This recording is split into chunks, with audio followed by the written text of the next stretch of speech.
everybody, and welcome back to Ron Talks Tabletop Super Show Sunday. Today, I have two special guests on here from the local community.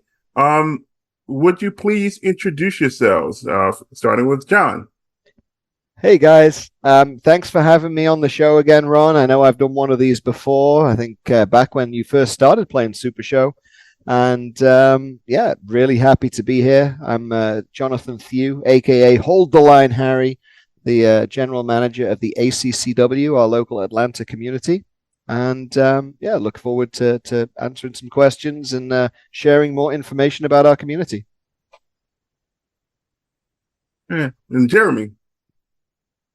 Hi, I'm Jeremy Steigerwald, Super Show community. I sometimes go by the name Practice Site. Member of ACCW. Met Jonathan, but we started playing the same weekend. We've been a tag team since then, and yeah, it's been a lot of fun over the years. Well, thank you guys for joining me on my podcast today. John, this is the second time you've been on my podcast. And Jeremy, while you haven't been on the podcast, I did interview you for a vlog. So this will be the second time that you have been on my YouTube channel. And so I'm glad to have you guys. And thank you for taking the time to do this. Normally, I like to ask people how they got into Super Show, what have you. But we've talked about that a little bit, John and Jeremy. But I brought you on today to talk about community building. They basically kind of go through a little bit of the history of the ACCW from your perspective, how you built the community. And we'll talk a little bit about DragonCon because that's coming up as well. And when this podcast drops, it'll be the Sunday before DragonCon. So, John, what was the state of the Atlanta Super Show community when you began? I mean, I'm glad you mentioned DragonCon because, and I'm sure Jeremy will attest to the same, for us meeting each other. I mean, I met Jeremy for the first time at DragonCon 2019. So this is 5 years strong. We're coming on now. And for me personally, I had heard about Super Show through some other gaming communities, a tabletop gaming community that I was a pretty big part of called Blood Bowl, which is a Games Workshop product. And I'd heard great things about Super Show, and you know, I enjoyed the idea of the randomness of the cards and the dice, and being a big wrestling fan, I decided to find out about the game at DragonCon. And I don't remember how much we spoke about that on the previous podcast, but I'll keep it pretty brief because I know we're talking more about the ACCW. But when we talk about communities, meeting the community for the first time, and when I say the community at DragonCon, I actually mean not just the local community, but the national Super Show community. Spending time with you know the brain Bob Dunn, and with Steve Resk, and with John Calais, and with Sage, Samantha Resk, and Griff. You know, the actual organizers and creators of the game. John Pulverino, Press 1P, spent a lot of time with, and really getting to know these larger than life folks was very different to me, because it almost felt like from the very start that this was a big family, right? And I think from learning to play the game, and we've talked about that and in the past, I very, very quickly realized, I mean, when DragonCon to me in 2019 changed from being a big convention where I was expecting to do lots of things to actually a whole weekend of mainly playing Super Show, like 95%, I realized that it was something I wanted to carry on doing. So I know, speaking with Jeremy, we decided we wanted to play a lot more together after DragonCon. We looked at traveling to play Super Show. We looked at game stores locally where we could play Super Show, and start to build a community. In terms of where the Atlanta community was when we started, it was very sparse. I mean, there weren't that many players. There were a few Atlanta folks that had played Super Show before, but I would say there wasn't a very strong community. There definitely wasn't a game store that had regular monthly meets or anything like that. So we really had to start from the ground up. Jeremy? So I'd found Super Show through Kickstarter. They have a Kickstarter every year, and that year I was just going through Kickstarter looking at games. Oh, it's a wrestling card game that sounds up my alley, so I backed it and I played it with my siblings and my friend Lauren. But until Dragon Con, I didn't have any expectation of joining a larger community. I found it on Facebook. There's a Facebook discussion group, which is generally the hub of the national community. And through that, I found out that they would be at Dragon Con. Found their Twitch channel. They did a show the night before from Atlanta. I'm like, okay, well, I'll meet all these people now. So from my experience was similar to Jonathan's from there. Met everybody. Hung out mostly at the Super Show area, whereas Dragon Con was a convention that I just went to all the time to do all the different stuff. But spent a large percentage of it playing Super Show just because people hanging around them. I had never played a CCG competitively or on a national basis because I found that competitive CCG play isn't fun for me because people are just there. It's very cutthroat. No one's there to make friends. They're just there to win at all costs. And Super Show it's not that kind of game. It doesn't work as that kind of game. The dice chase those people away. And I love that. There was a lot of fun times that weekend, a lot of fun stories that persist through the years that happened that weekend. And, we were hooked after that. So that was the genesis. And there was no local scene to speak of. There was a promotion name and a title belt, but it really wasn't active or doing anything. So it wasn't until probably February of the next year that those of us who were there at Dragon Con kind of got the ball rolling in a small way on moving in the direction we're in now. Right.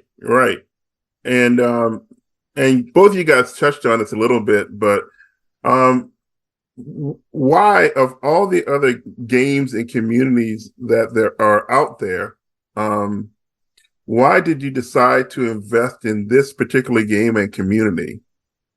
Jeremy.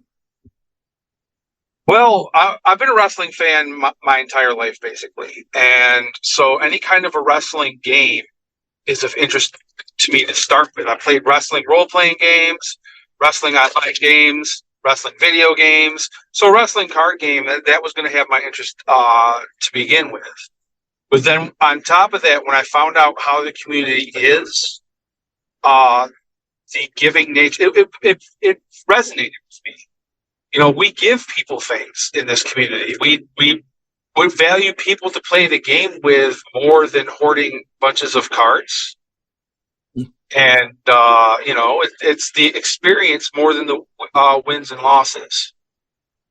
So for me, that's exactly what I would look for in a gaming community. To be quite honest with you, I regret nothing. I think it was an excellent decision. Well, that's good to hear. What about you, John? Yeah, I mean, very, very much similar. Definitely community. And it almost spanned a little from, as I mentioned, the previous game I played, because, and, touching on it for a second, the Blood Bowl community that I was in, and the only reason I really have stopped playing it subsequently is just for time reasons more than anything. I never lost any love for that community or for even the game, but it was a very very friendly community. I traveled to out of state. I went to events, and it was really because of the recommendation of those players. I mean, then there are people who are still very big in the Super Show community, the likes of Mark Perry, Salty Sailor, and Doug, Eddie Fury, two people that I'd met a couple of times up at the Chaos Cup in Chicago. And they just spoken so highly of Super Show. It was interesting, actually, because at one of those Chaos Cups in Chicago, Steve Resk and Samantha Jo Resk actually came and demoed Super Show to people. I missed the opportunity. I decided to just go out with my Blood Bowl buddies that year instead of staying around after the Blood Bowl tournament and learning how to play this new Super Show game.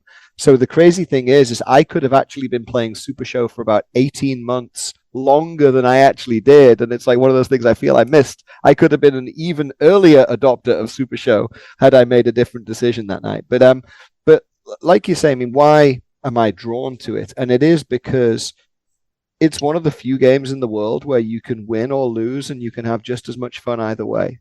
You know, it's a really just a fun game, and I love it.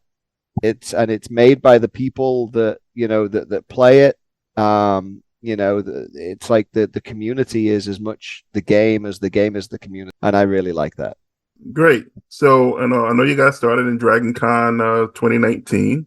Both haven't been exposed to the game prior to that, but didn't really get into it in the community until the same time and becoming arguably one of the best tag teams in Super Show, the Transatlantic Express. Well, thank you. We still missed out on that national gold. We'll get it eventually, Jeremy. Yeah. We had a whopping one shot. I mean, true. We have only had one shot. Feed us more opportunities. Before we move too far away from Dragon Con, I think it is nice to reminisce, and it's probably worth reminiscing a bit for a podcast. I mean, things that have just come to mind now about that very early days, Jeremy, and I know you talked about your family and friends playing together. I think it was within 2 weeks of Dragon Con.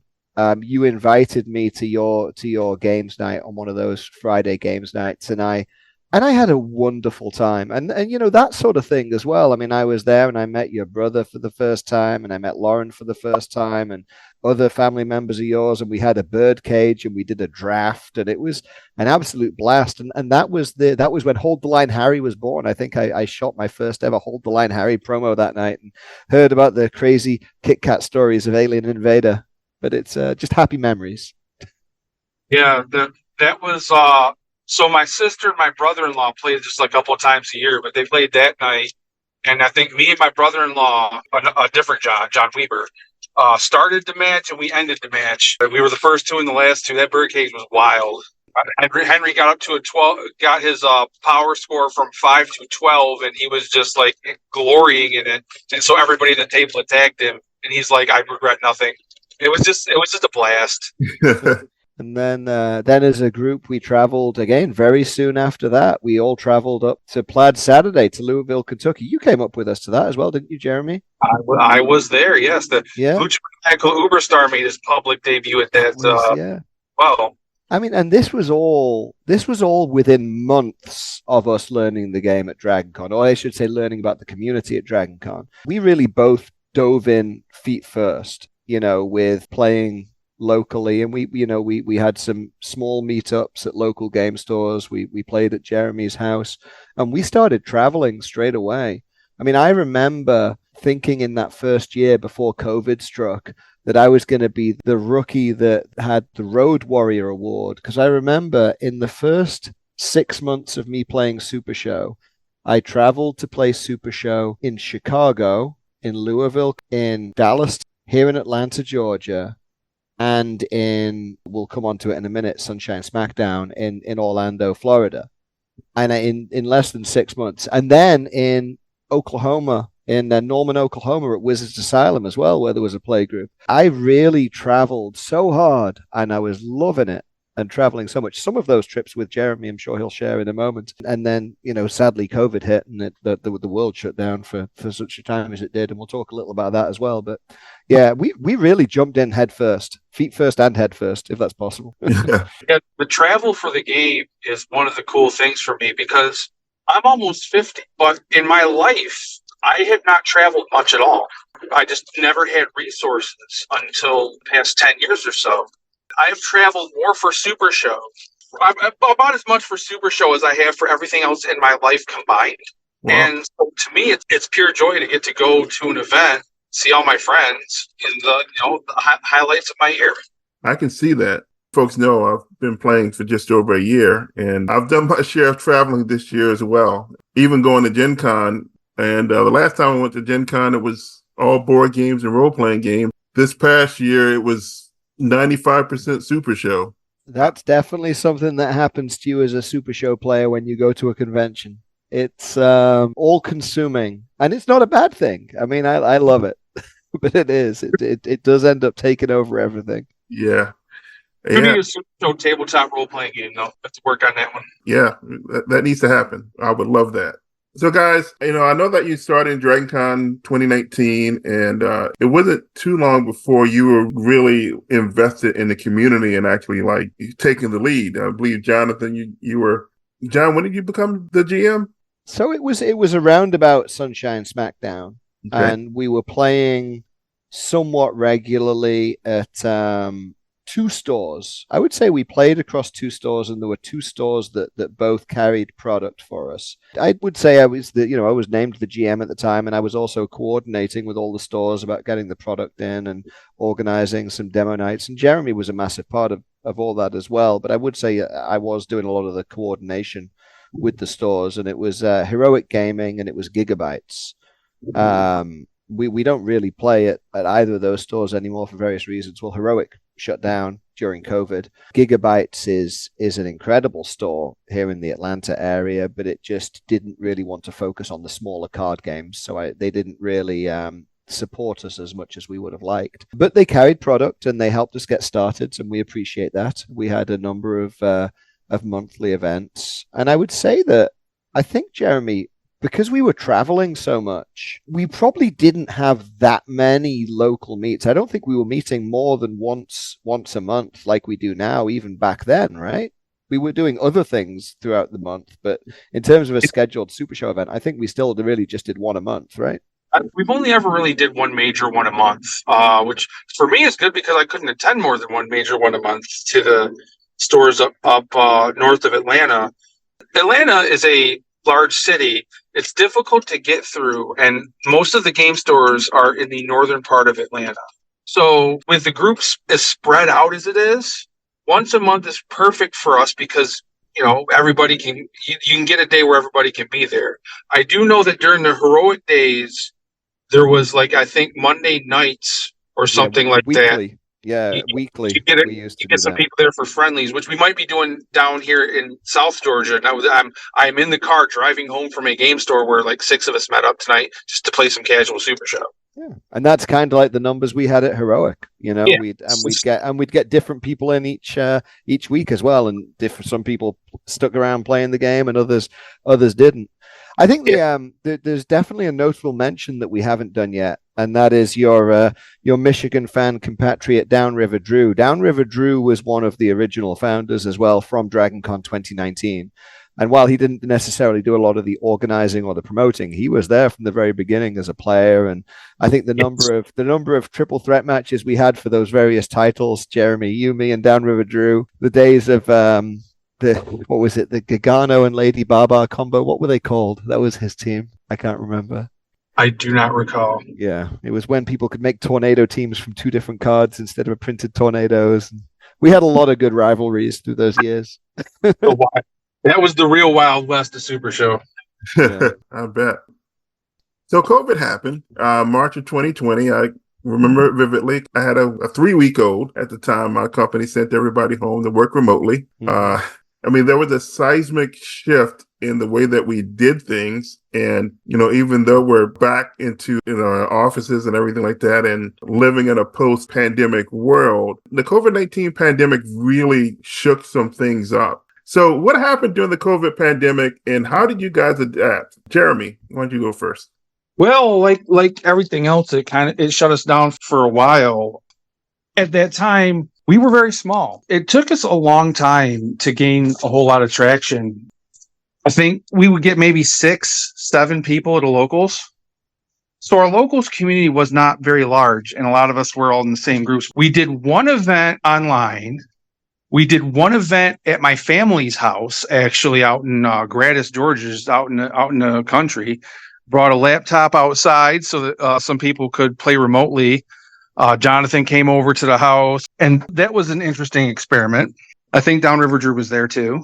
It was a wonderful experiment. That was a great memory, and I'm glad you brought it up. I mean, playing Super Show surrounded by sheep It was wonderful. Yeah, We were literally playing in a field with a canopy over us, keeping the sun off our backs because we stayed outdoors for social distancing reasons, etc. But it was a great success. I remember that day pretty fondly. But it slowed things down. I don't remember how long it took us to start back up with masks and all that. But yeah, I mean, it basically hit the pause button for a few months at least. A lot went online as well. Yes. I mean, and when I say a lot, I mean nationally. Yes. Nationally, the COVID pandemic changed the national Super Show landscape beyond recognition. Permanently so. During the COVID pandemic, when people were unable to work and people were at home and they were stuck in their homes, there were daily Super Show tournaments. People would be running Zoom rooms. Well, it was actually through Discord at first, wasn't it? But like Discord events and then latterly Zoom room events. You know, people would do membership ring challenges and people would be hosting things left, right, and center. I mean, that was when Rustmania happened, and that was when I won my CAC, and I created Hold the Line Harry, and then Grand Gathering happened, which was all online. Origins happened, which was all online. Like Super Show was doing all of these conventions and weekend-long celebrations. I mean, Grand Gathering online was, and Origins online, I'm going to say they were like 4-day Super Show events through Zoom with like a schedule. And like the first Faction Wars was, I'm pretty sure it was the first Faction Wars, like opened during COVID. And there was a Zoom room with 100 people in, right? You remember that, Jeremy? That was actually the second Faction Wars, just to let people know who aren't in the community. Factions are groups of players that kind of get together to be a team. It's like you're taking this card game, making it a team sport. So you're an alliance of people, and Faction Wars is a long event where these teams face off in almost tournament format until only one team is left. So the first time it happened was an in-person event before both of our times, honestly. And it was a one-day thing. The next time we did it was during COVID, and it looked more like the Faction Wars we have now, where there are rounds and rounds, and this team will face this team, and so on like that. Yeah, I mean, we realized locally how successful these online events could be. We started doing monthly online locals, and I remember, doing the match cards and arranging for the Zoom room. It was the first time I got a paid Zoom room so that I could have everyone in it and, was not run out of that 30-minute timer. And, we carried on, and we didn't grow, obviously, but we sustained our group of probably 7 to 10 players locally that we had then. Some of the names changed, but we were always about the same size. Yeah, always about the same size. It kept some people with us that moved out of the area for a little while longer, but some of our other friends, the pandemic ended their Super Show career. What happened after that is the way Super Show is handled in the national community today. Online tournaments happen twice a week, and this is a holdover from the COVID era because there was never online anything, because we learned how to play Super Show online by necessity because of COVID. And so now it's a regular thing. Super Show titles, there weren't as many of them. They were defended maybe twice a year. They were for Origins and Gen Con and maybe an in-person CAC, and so they didn't move around that much. Now you can have a title match anytime. I've got a title match on Wednesday for like the number 2 singles title in the LFF. It's just going to be online. So it changed everything as far as the game nationally, which gives us the ability locally, when someone shows interest in the game, you can check it on our Twitch channel. You can do this. You can twice a week. We've got stuff going on where you can play. So it's just added more tools and more ways to interact with it. I mean, and also you talk about the title belts. I mean, when we first started playing, I mean, who would have thought that a local community would have such a vast range of title belts for the local community players to collectively own, to collectively fight over, and to pass from one to another as part of the storylines that they're writing and the games that they're playing. I mean, that's something which, wasn't really around then either. And to me, that's like so much what Super Show is about. I mean, that's what you're doing with the wrestling element of it, is you're telling those stories, you're shooting those promos, and you're having fun with that whole part of the game. Right. I want to move on to my next question, talking about where the ACCW, our local Atlanta community, is today. Why don't we talk about the status of that a little bit? Like what's going on with the community, the size and the events and all this kind of stuff. And John, why don't you lead that off? I mean, I don't think there's any harm or any reason not to blow our own trumpets and celebrate ourselves. That's why you're here. I mean, we have just grown in leaps and bounds, and we've gone from. I'll mention a short juncture. The time that we had after COVID was at a wonderful store called The Final Dungeon, or TFD, and they kindly hosted our first CAC, and it was actually the owner from Heroic Games that created The Final Dungeon. But the problem with success is that you outgrow small venues. So probably after a year at the Final Dungeon, The Final Dungeon was actually acquired by Level Up and became Level Up Johns Creek. We outgrew that building. I mean, it really, the CAC we held there, I think there were probably 40 players, do you think, Jeremy, when we did the TFD CAC?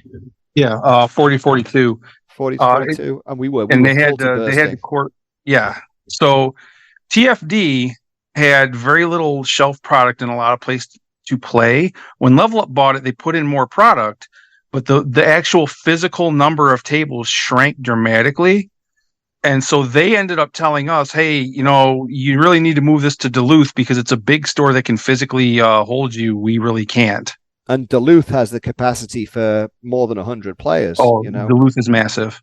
So our CACs, can take up all of that space and still be room for more. And that growth now, I mean, I would say that we are the biggest locals in the nation. I'm pretty sure. I think historically, Rust Belt, maybe when they were at their biggest, they were probably akin to what we are now. So I'm not going to say that we're the biggest in history, but right now we are the biggest regular meeting group, often getting in the region of 28 to 30 players a month for locals, which is sometimes as many people as you get in an entire national convention. And we get it here locally, so it's wonderful. Yeah, now every time we do a locals, the turnout is equivalent to a national tournament. Yeah. And we've never had one where everybody showed up. That's like the amazing thing. It's like this month, well, we don't get X, Y, and Z, but here comes A, B, and C, and they're here this month, and then maybe it swaps around the next month. So we're physically the largest play group, and by a good bit. And the events we run are great as well. I mean, if you look at the two CACs that we ran, the 2022 CAC at the Final Dungeon and the 2023 CAC at Level Up, both of which, winning event of the year, both of which featuring national titles, and sadly, John Pulverino winning them both. I'm not sad about it because I like John. It's wonderful. So we're going for 3 in a row this year. We got our November CAC coming up, which will be the first Saturday in November. Yeah, November is going to be a big month for CACs. Indiana's getting their first one later that month, and so always check your calendar. If you don't think Super Show's near you, it might be. I'm getting reports from Oklahoma again. I'm getting reports from Utah. I collect the locals reports for our weekly news shows, and I'm noticing a big uptick the past month or two on the number of reports I get, which means that the game is getting healthy. So that's the most important thing. And I know that was one of the things you wanted to talk about, Ron, is how to grow those communities. Yep, that was my next question. What are your tips to building a local Super Show group? It's hard because I think it is environmental to some extent in terms of what the roads into Super Show are around you, right? So I think we've been very fortunate in the ACCW that we have had conventions around us, particularly the likes of course, DragonCon, we've already mentioned, Southern Fried Gaming, which most of the listeners will know about because we've already talked about that in shows in the past. And then in the surrounding states, Huntsville, Comic and Pop Culture Expo, and even TantrumCon in the Carolinas, we've, had some interest from places like that as well. And I think those sorts of conventions are the best place to find new players that are looking for new games. The thing is it takes a lot of effort from the players in the community, with the example of DragonCon, people like me and Jeremy who have made sure that we're at DragonCon every year to carry on that trend of growing our community through DragonCon. And the same with Southern Fried Gaming and, Huntsville, Alabama. And it's about being there to help the flow of people into the community, to be that positive gatekeeper, that positive first experience. And it's really about giving that same experience to a new potential player that Jeremy and I described at the very beginning as being why we fell in love with the community. You want to try and replicate that and enhance that.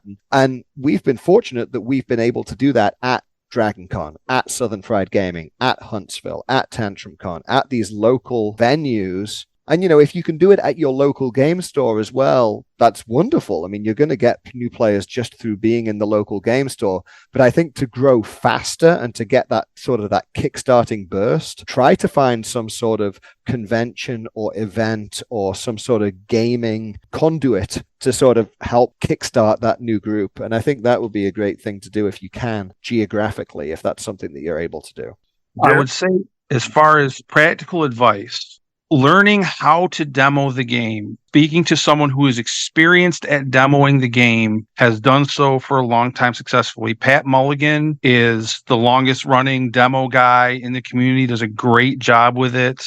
Chris Pagillo, John Mixner, or his buddy Loudmouth Leo Larynx. These people are great at running these demos. Griff, the LEO, does a great demo. John and I, we're experienced demo guys now. There's things you want to do when demonstrating the game to somebody. You go about it a certain way. You use certain types of decks. You don't just demo with whatever's like on hand. There's things you do and things you don't do in a demo. This is to show off the game and what it can be and what it is, and to create a positive experience for someone that says, well, let's try that again. Secondly, you got to find that game store or location to play. If you already have it, then fantastic. If you don't, you need that ingredient.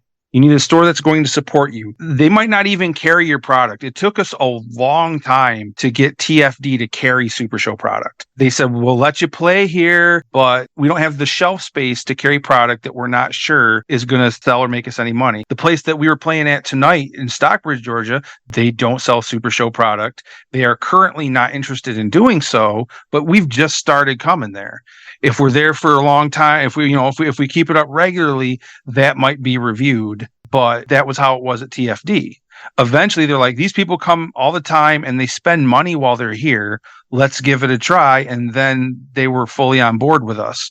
So both of these things lead to the most important part, and that is persistence and patience, because this did not happen overnight for us. We were struggling for a while. It took time to get these opportunities, and it took the right people coming in. Two people I think that deserve a lot of credit for our growth actually would be Matt Turner and Brian Lee. Piglet and Johnny Correa are their Super Show names, because they brought a lot of their friends with. We got them to try the game. And they're like, hey guys, look at this cool game. So they told their friends told them, and that brought a bunch of people. Many of them, the pig pen. Yeah. And some have come and gone, but some stayed. It's been when you get the right people and they tell their people, this just requires persistence. Because if you keep at it, it can be frustrating when you see no movement for a while. We saw no movement for a while. But then when it moves, it can go exponentially, because now you're still working on getting people, and the people that you got in are getting people, and then the people you got in are people. So once you start growing, if more people get invested in that growth, the growth will be exponential from there. That's what happened. That's what's happened with us, really. It's just hang in there, keep at it, and try not to get frustrated if you go a while without seeing anything. I mean, you talk about the length of time of the persistence. I think if you look at just the raw math of it, to get from 3 to 30, it took 5 years. Now, granted, 18 months of that was COVID, but still, that's a long time. It's taken, because we've only been as big as we are now, I would say, for the past maybe 12 months, right? When was it we moved to Level Up Duluth from TF to from Level Up Johns Creek? That was about 12 months ago, wasn't it? It was Origins of the year before, not this year, but the year before. Remember the CAC there was kind of our last hurrah there. Oh yeah, so that was there you go. That's it. That's almost 2 years ago. Okay, so it probably took 4 years to get from 3 to 30. Took us 4 years. Right. Well, we're if everybody shows up at once, we're way more than 30. Yeah, we're probably 40. A lot. And I would say that there was no growth. And then once it started growing, it grew much faster. So it's hang in there. Hang in there. Once you get to that critical mass where you can successfully run an annual CAC, that's the threshold. And that I remember as a brand newbie, when we went to our first CAC in Louisville, Kentucky, it was Plaid Saturday 2 that Jeremy and I mentioned earlier. We went to together, we drove up together. I remember just how enjoyable that was and how much we were like, we got to do this in Atlanta. We've got to somehow grow big enough to be able to do this. And it took 2.5 years, but we got there and we did this, the TFD CAC, enter the final dungeon. We had our promo cards. We had Cruel as a special guest attendee. I've said this before. I'm going to say it every time until someone does it. Someone in this community has the video of Cruel's entrance at the final dungeon. Someone has to have taken it because we had the lights off. We had his music queued up. And we had him come in through the back door of TFD to the biggest wrestling entrance with his entrance music and everything. And it was a game store, and it was it was almost like an arena. It was amazing. And he enjoyed it as much as we did, actually. But the memory of that still sends shivers down my spine. I'm like, we did this. We made this happen.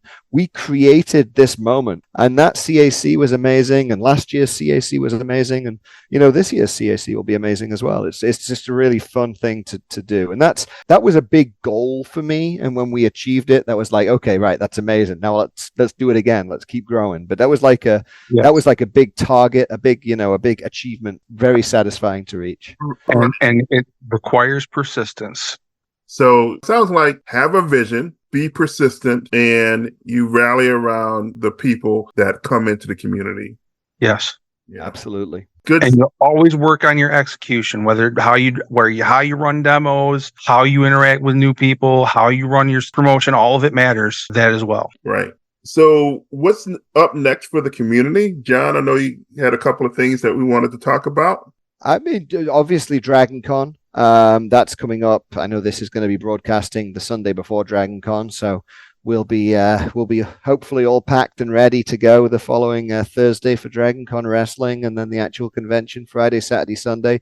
If there's anyone that's on the fence about coming and is close enough and able to come, DragonCon is an amazing Super Show event. It's a very laid back Super Show event. We don't have big prizing. We have decent pricing and we have decent product available, but it's not super competitive. It's something where it's more about growing the community. It's getting to know people. It's just a really wonderful community building convention, I would say, more than other conventions. So check that out. And then also a little bit further out planning, as I've just mentioned, we have our ACCW annual CAC, which is always going to be the first Saturday in November. It's going to be at Level Up Games in Duluth. And just keep your ears to the ground as to the actual details when tickets go on sale. It's usually about a week after DragonCon, but we'll of course be promoting it at DragonCon to the newer players and pointing out to them how fun that can be as something to look forward to as a new player. Having that community experience with people from the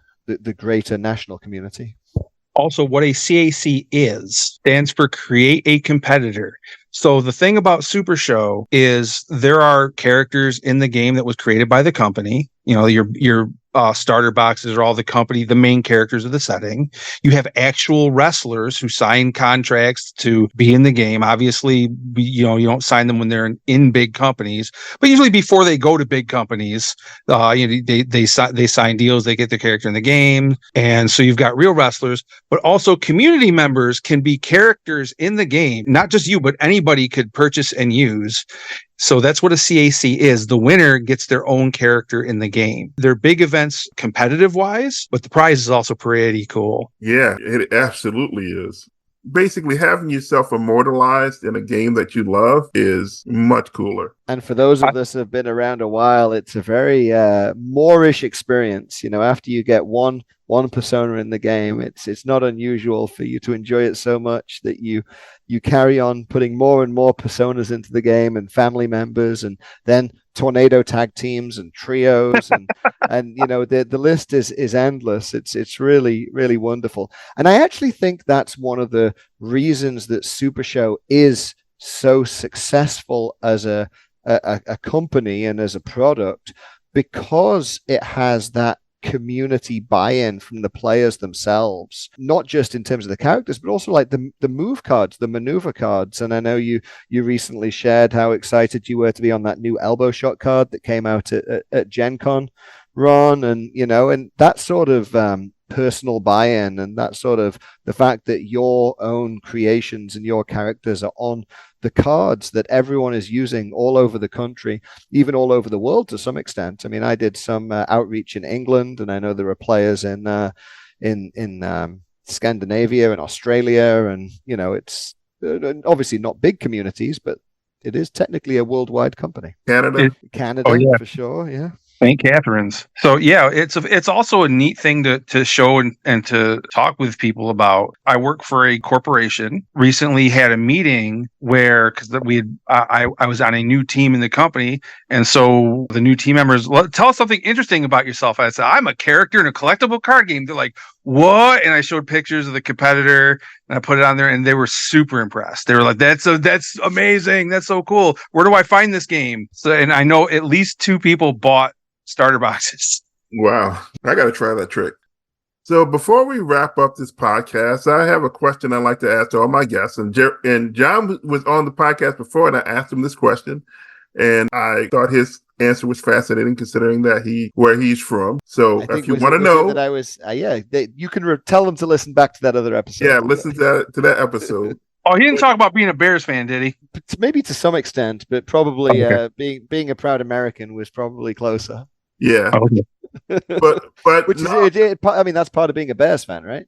Right, it's part of America. Exactly. Jeremy, what is one interesting thing about you that people may not know about? I'm a character in a collectible card. Oh wait, we already covered that. So, as I mentioned a little bit earlier, wrestling games are always something that I've done and enjoyed.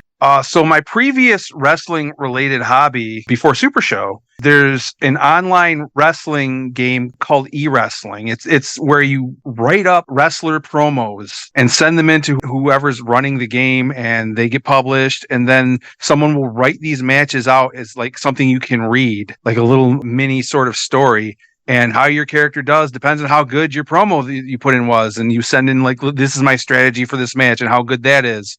And so I did that for years and years and years. And I've been trying to promote Supershow to people I from that community, but they're all like, what is this? There's no writing involved. No, that has yet to bear fruit, but I keep trying. But e-wrestling was what I do before. And when one of them says, you ever going to do e-wrestling again? And I'm like, oh, once you start filming your own promos, it's hard to go back to writing because filming is easier, faster, and way more fun. Right, it certainly is. And you're the second person that I've interviewed on the podcast that's brought that up. Who's the first one? Where are they? Oh, I have to talk to him about that. Wouldn't it be funny if you guys actually wrestled and you didn't know it? That would be pretty cool. Yeah, I never heard of the whole EFED thing until I interviewed him some months ago, which great episode. Go listen to that one too. But gentlemen, thank you for being on the podcast tonight. Taking the time once again to talk about this topic and talk about really your love for Supershow, a game that I come to love so much that I decided to dedicate a podcast to it. Heard of it. Well, thank you, Ron, and thanks for having us on. This is the Ron Talks Tabletop Podcast, Supershow Sunday. And until next time, see you later. Get ready! Did I do it right?